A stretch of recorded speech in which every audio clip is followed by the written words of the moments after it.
டே 52 இருக்கு இல்லையா, அதை தான் ரிவ்யூ பண்ண போகிறோம் அப்படின்னே சொல்லலாம். ஸோ டே 52 பொறுத்த வரைக்குமே வந்துட்டு பார்த்தோம் அப்படின்னா அன்ஷி இருக்காங்க இல்லையா, அன்ஷி வந்துட்டு எஸ்டர்டேல கொடுத்த டஃப் ஃபைட் அப்படின்றதுனால வந்துட்டு அன்ஷி விசஸ் ஜாக்லின் அப்படின்றத பார்த்தோம் அப்படின்னா ஒரு தேவையில்லாத ஒரு எப்படி சொல்ல பனிப்போர் மாதிரி தொடங்கியிருக்கு அப்படின்னு தான் சொல்லலாம். அன்ஷி வந்துட்டு அவங்களுடைய கேம் அவங்களுடைய மைண்ட் செட் அப்படின்றதுக்காக வந்துட்டு ஒரு டஃப் கேம் அப்படின்றத விளையாடுறது கரெக்ட். பட் ஜாக் இருக்காங்க இல்லையா, ஜாக்லின் வந்துட்டு பார்த்தோம் அப்படின்னா மஞ்சரிக்காக விளையாண்டது தப்பு அப்படின்ற மாதிரி தான் அன்ஷி தான் வந்துட்டு நினச்சிட்டு இருக்காங்க அப்படின்னு சொல்லணும். ஸோ அன்ஷியை பொறுத்த வரைக்குமே வந்து பார்த்தோம் அப்படின்னா அவங்க தீபக் உள்ளே போகணும் அப்படின்னு சொல்லி நினச்சது, மஞ்சரி வெளியே போகணும்னு சொல்லி நினச்சது இருக்கு இல்லையா, அதெல்லாம் வந்துட்டு சரியாமா. பட் ஜாக்லின் வந்துட்டு பார்த்தோம் அப்படின்னா மஞ்சரிக்காக நின்னது அப்படின்றது ரொம்பவே தப்பு அப்படின்ற மாதிரி பேசிட்டு இருந்தாங்க அப்படின்னு சொல்லணும். அதுக்கு கிளியராக பார்த்தோம் அப்படின்னா மஞ்சரி வந்து சொன்னால் நான் பொம்மையை உள்ளே வச்சுடுவேன் அப்படின்னு சொல்லி ஜாக் சொன்னால், ஆனால் ஜாக் அப்படிலாம் வைக்கவே இல்லை. ஜாக் வந்துட்டு நல்ல கேம் விளையாடிட்டா அப்படின்றது வந்துட்டு பார்த்தோம்னா அன்ஷிதா ஜாக்லின் மேலே வைக்கக்கூடிய ரொம்ப பெரிய ஒரு குற்றச்சாட்டாக இருக்குது அப்படின்னு தான் சொல்லணும். பட் அட் த சேம் டைமில் பார்த்தோம் அப்படின்னா ஃபர்ஸ்ட் டைம் கேட்கும்போது அன்ஷிதா வந்துட்டு எனக்கு தீபக் சேவ் ஆகணும் அவ்வளோதான், வேற எந்த மோட்டிவுமே இதில் இல்லை அப்படின்னு சொல்லி தான் சொல்லியிருந்தாங்க. ஸோ அதுக்கப்புறமா கேட்கும்போது பார்த்தோம் அப்படின்னா மஞ்சரி இருக்காங்க இல்லையா, மஞ்சரி வந்துட்டு பார்த்தோம் அப்படின்னா அந்த ரியல் டாஸ்கே இப்போ தான் ஸ்டார்ட் ஆகுது அப்படின்ற மாதிரி ஒரு பாயிண்ட்டை சொல்லியிருந்தாங்க. அதனால தான் மஞ்சரி வெளியே போகணும் அப்படின்னு சொல்லி நான் நினைக்கிறேன் அப்படின்னு சொல்லியிருந்தாங்க. ஸோ அன்ஷிதா வந்துட்டு மாற்றி பேசலாம். ஃபஸ்ட்டு வந்துட்டு தீபக்காக தான், தீபக் சேவ் ஆகணும் தான் விளையாடுறேன் அப்படின்னு சொன்னது. அதுக்கப்புறமா பார்த்தோம் அப்படின்னா இல்லை மஞ்சரி உள்ளே போகக்கூடாதுன்னு தான் விளையாடுறேன் அப்படின்னு சொல்லி சொன்னாங்க.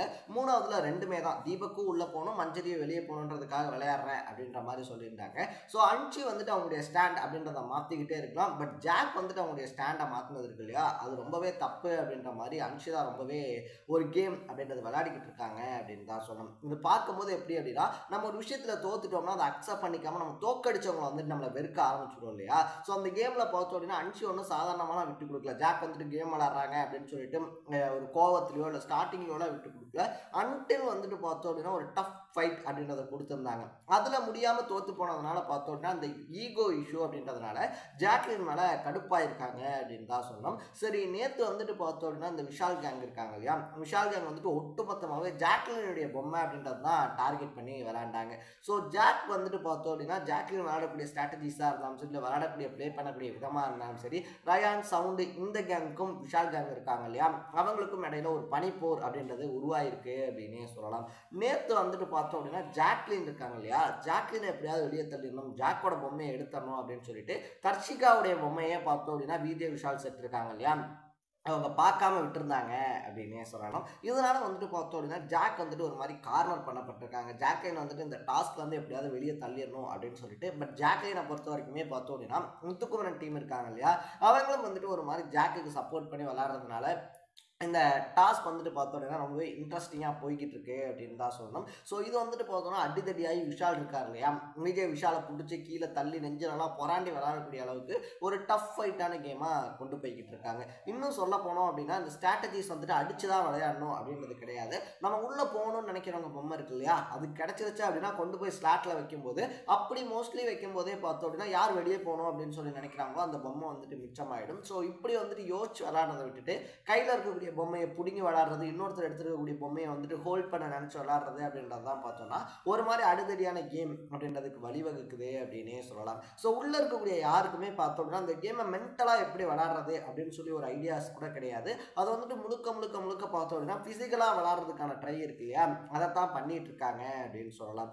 ரெண்டாவது விஷயத்தை பொறுத்த வரைக்குமே வந்துட்டு பார்த்தோம் அப்படின்னா சவுண்ட் இருக்காங்க இல்லையா, இவங்க ஒரு கேங்காக இருந்துகிட்டு இருக்காங்க, சவுண்டு, ஜெஃப்பு, ரயானு, ஜாக்கு அப்படின்னு சொல்லிட்டு. ஸோ இவங்களுக்குள்ளே வந்துட்டு பார்த்தோம் அப்படின்னா ஒரு மாதிரி கிரிஞ்சஸ் அதிகமாக பண்ணிக்கிட்டு இருக்காங்க அப்படின்னு தான் சொல்லணும். ஏன்னா வந்துட்டு சவுண்ட் இருக்காங்க இல்லையா, இந்த நாலு பேருக்குள்ளே இருக்காங்க அப்படின்னா அந்த 4 பேருக்குள்ளதும் வந்துட்டு எல்லா எமோஷன்ஸையும் ஷேர் பண்ணிக்கணும் அப்படின்றது ரயான் அண்ட் ஜெஃப்னுடைய எக்ஸ்பெக்டேஷனாக இருக்குது. சிவா இருக்கார் இல்லையா, சிவாவும் வந்துட்டு பார்த்தோம் அப்படின்னா ஒரு நார்மல் கண்டஸ்டன்ஸ் தான். அவர்கிட்ட போயிட்டு தன்னுடைய ஃபீலிங் அப்படின்றத வந்துட்டு சவுண்ட் இருக்காங்க இல்லையா சவுண்ட் வந்துட்டு ஷேர் பண்ணிக்கிட்டதுனால பார்த்தோம் அப்படின்னா ஜெஃபாக இருந்தாலும் சரி, ரயானாக இருந்தாலும் சரி ரியாக்ட் பண்ண விதம் அப்படின்னு வந்துட்டு பார்த்தோம்னா ஒரு சைல்டிஷான பிஹேவியராக இருந்துச்சு அப்படின்னு தான் சொல்கிறோம். ஸோ நம்ம ஸ்கூல்லலாம் வந்துட்டு பர்த்டே வருது அப்படின்னா சாக்லேட் கொடுக்க ஒரு ஃப்ரெண்டை கூப்பிட்டு போயிட்டோம்னா இன்னொரு ஃப்ரெண்டை மூஞ்சி தூக்கிட்டு உட்காந்துப்பா இல்லையா, உனக்கு அவன் அப்பா பெஸ்ட் ஃப்ரெண்டு நாங்கள்லாம் யார் அப்படின்னு சொல்லிட்டு அந்த மாதிரி தான் பார்த்தோம் அப்படின்னா அவங்க 2 பேருடைய ரியாக்ஷன்ஸ் அப்படின்றது வந்துட்டு நீ போய் சிவாட்ட அழுதுட்டல, சிவாட்ட வந்துட்டு ஷேர் பண்ணிட்டல எங்கள்கிட்ட சொல்லாமல் நீ அங்கேயே இருப்பா அப்படின்ற மாதிரி வந்து இருந்துட்டு இருந்துச்சு. அது மட்டும் இல்லாமல் சவுண்டு எப்படி சொல்கிறது கிரியேட் பண்ண விஷயங்கள் இருக்கு இல்லையா, தேவையில்லாமல் மலையில் போய் உட்காடுறது அப்படின்னு சொல்லிட்டு அவங்க ஏதாவது பண்ணிக்கிட்டே இருக்கணும் அப்படின்னு சொல்லி ட்ரை பண்ணக்கூடிய விதங்கள் பார்த்தோம் அப்படின்னா அவங்களை இன்னும் எத்தனை வீக்கு கொண்டு போய் சேர்க்க போகுது அப்படின்றது தெரில.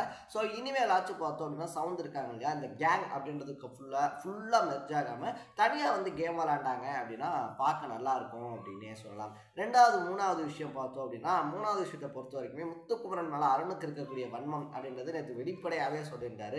இவன்கிட்ட என்னத்தடா பார்த்தீங்க இவ்வளோ கிளாப்ஸு அப்படின்னு சொல்லி அந்த சென்டென்சஸ் இருக்கு இல்லையா, அந்த ஒவ்வொரு சென்டென்சஸ் அப்படின்ற மாதிரி கொடுத்து ஒவ்வொருத்தருக்குமே சொல்ல சொல்லியிருந்தாங்க. அதில் சிவா பார்த்தோம் அப்படின்னா விஜய் விஷால் தர்ஷிகா இருக்காங்க இல்லையா, அவங்க 2 பேரும் சொப்பு சாமான் வாங்கி கொடுத்தா விளையாடுவாங்க அப்படின்னு சொல்லி டேரக்டாக அடிச்சதா இருந்தாலும் சரி, இல்லை அருண் வன்மத்தை கக்குனதா இருந்தாலும் சரி, ஒவ்வொருத்தருடைய பாயிண்ட் ஆஃப் வியூ வந்தும் ஒவ்வொருத்தர் எப்படி வந்துட்டு பார்க்கப்படுறாங்க அப்படின்றது இருக்கு இல்லையா, அதை வந்துட்டு வெளிப்படுத்துறதுக்காக அந்த டாஸ்க் அப்படின்றது கொடுக்கப்பட்டிருந்துச்சு. அதை ஹவுஸ்மேட்ஸுமே வந்துட்டு பார்த்தோம் அப்படின்னா சரியாக விளையாடி இருந்தாங்க அப்படின்னு தான் சொல்லணும். மோஸ்ட்லி வந்துட்டு பார்த்தோம் அப்படின்னா எல்லாத்துக்கும் பொருந்தக்கூடிய அந்த சென்டென்சஸ் இருக்கு இல்லையா, அந்த சென்டென்சஸ் போய் சேர்ந்துருந்துச்சு அப்படின்னு சொல்லலாம்.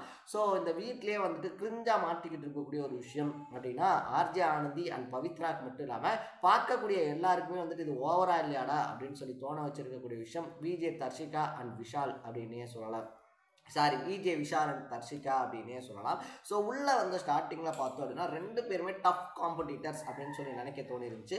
2 பேருமே அந்த அளவுக்கு பார்த்தோம் அப்படின்னா பேசக்கூடிய விஷயங்களாக இருந்தாலும் சரி, பேசக்கூடிய ஸ்டைல்ஸாக இருந்தாலும் சரி, 2மே வந்துட்டு பார்த்தோம் அப்படின்னா ஒன்றுக்கு ஒன்று சளைச்சதில்லை. இவங்க வந்துட்டு டஃப் காம்படிட்டர்ஸாக டாப் 5ல் 2 பேருமே இருப்பாங்க அப்படின்ற மாதிரி எக்ஸ்பெக்ட் பண்ணப்பட்டிருந்துச்சு. பட் இப்போ ட்ராக் மாதிரி பார்த்தோம் அப்படின்னா 2 பேருமே தேவையில்லாத ஒரு சில விஷயங்கள் அப்படின்றதுக்குள்ளே போயிட்டு அவங்க கையில் அடிப்பட்டா இவர் வந்துட்டு போயிட்டு மூவ் போட்டு தடவுறது, லைக் ஏதோ ஒரு ஜெல்லு மாதிரி இருந்துச்சு அதை போட்டு தடவுறது, இவர் வந்துட்டு காயப்பட்டு வந்தார் அப்படின்னா அவங்க சாப்பாடு விட்டு சுற்றி போடுறதே அப்படின்னு சொல்லிட்டு பார்த்தோம் அப்படின்னா அந்த பிக் பாஸ் வீடு வந்துட்டு ஒவ்வொருத்தரும் இண்டிவிஜுவாலிட்டி அப்படின்றத காட்ட போயிருக்கக்கூடிய வீடு, ஒரு கேம் அப்படின்றத ஆட போயிருக்கக்கூடிய வீடு. பட் லவ் அப்படின்றது எங்கே வேணாலும் வரலாம்ப்பா, இடம் பொருள் ஏவல்லாம் இல்லை அப்படின்னு சொல்லி கேட்டோம் அப்படின்னா பர்சனலாக வச்சிருக்கிறது அப்படின்னு சொல்லி ஒரு விஷயம் இருக்கும் இல்லையா. ஸோ அதை வந்துட்டு பார்த்தோம் அப்படின்னா லட்சக்கணக்கான கோடிக்கணக்கானவங்க பேர் பார்க்கும்போது அது என்ன மாதிரி போய் ப்ரொடெக்ட் ஆகும் அப்படின்றத எல்லாத்தையுமே தாண்டி அவங்க ஒரு ரிலேஷன்ஷிப் ஜோன் அப்படின்றதுக்குள்ளே போயிட்டு விளையாடிக்கிட்டு இருக்கக்கூடிய விதம் அப்படின்றது பார்த்தோம்னா உள்ள இருக்கக்கூடிய பவித்ரா அண்ட் ஆர்ஜே ஆனந்த் இருக்காங்க இல்லையா, அவங்களுக்கே எரிச்சல் அடைய வைக்குது அப்படின்னா இவங்களை வேற ஏன்டா அப்பப்போ காட்டிக்கிட்டு இருக்கேன், இவங்களை அது சரி தள்ளி வைங்களா அப்படின்னு சொல்லிட்டு பிக் பாஸ் பார்க்கக்கூடிய நமக்குமே வந்துட்டு அது பர்சனலாக தோண வச்சிருக்கு அப்படின்னே சொல்லலாம். ஸோ ஓவராலாக வந்துட்டு விஜய் விஷால் அண்ட் தர்ஷிகா இருக்காங்க இல்லையா, அவங்க 2 பேரும் செப்பரேட் கேம் விளையாண்டாங்க அப்படின்னா அவங்களுக்கு நல்லது. இல்லை இப்படி தான் நாங்கள் கிரிஞ்சு பண்ணி விளையாடிக்கிட்டு இருப்போம் அப்படின்னா அப்கமிங் நாமினேஷன்ஸில் யாராவது ஒருத்தர் விழுந்தாங்க அப்படின்னா ஃபர்ஸ்ட் இவங்களை தூக்கி விட்டுறலாம், மற்றவங்க கூட ஏதாவது விளையாடுறான் அப்படின்ற மாதிரி, லைக் சிவா சொன்ன மாதிரி இவங்க சொப்பு ஜாமான் வச்சு விளையாடதா லாயக்கு அப்படின்ற மைண்ட் செட் இருக்கு இல்லையா, அது ஆடியன்ஸ் கிட்ட வரதுக்கான வாய்ப்பு ரொம்ப அதிகம் அப்படின்னே சொல்லலாம். ஸோ அதை ப்ரோக் பண்ணணும் அப்படின்னா 2 பேரும் ரிலேஷன்ஷிப் இன்கேஸ் ஒருத்தர் மேலே ஒருத்தருக்கு இன்ட்ரெஸ்ட் இருக்குது அப்படின்ற பட்சத்துலையும் அதை வெளியே போய் பார்த்துக்கலாம் அப்படின்னு சொல்லிட்டு அவங்க கேமில் கான்சென்ட்ரேட் பண்ணாங்க அப்படின்னா இன்னும் ஸ்ட்ராங்கஸ்ட் பிளேயர் தான் கம்பேக் கொடுக்கறதுக்கான வாய்ப்பு நிறைய இருக்குது அப்படின்னு தான் சொல்லணும். ஸோ விஜய் விஷால் இருக்கார் இல்லையா, விஜய் விஷால் அண்ட் தர்ஷிகாவுடைய பர்ஃபார்மன்ஸை பற்றி நீங்கள் என்ன நினைக்கிறீங்க அப்படின்றத கமெண்ட்டில் போட்டு இதே மாதிரி 100 டேஸ்க்கான அப்டேட்ஸ் இருக்கு இல்லையா, அப்டேட்ஸ் ப்ளஸ் ரிவ்யூஸ் தொடர்ந்து பார்க்கணும் அப்படின்னு ஆசைப்பட்டீங்கன்னா மறக்காம சேனலை சப்ஸ்கிரைப் பண்ணிக்கோங்க. நாளைக்கு இதே மாதிரி டே 53 ரிவ்யூவோட சந்திக்கலாம். டாடா, பை பை.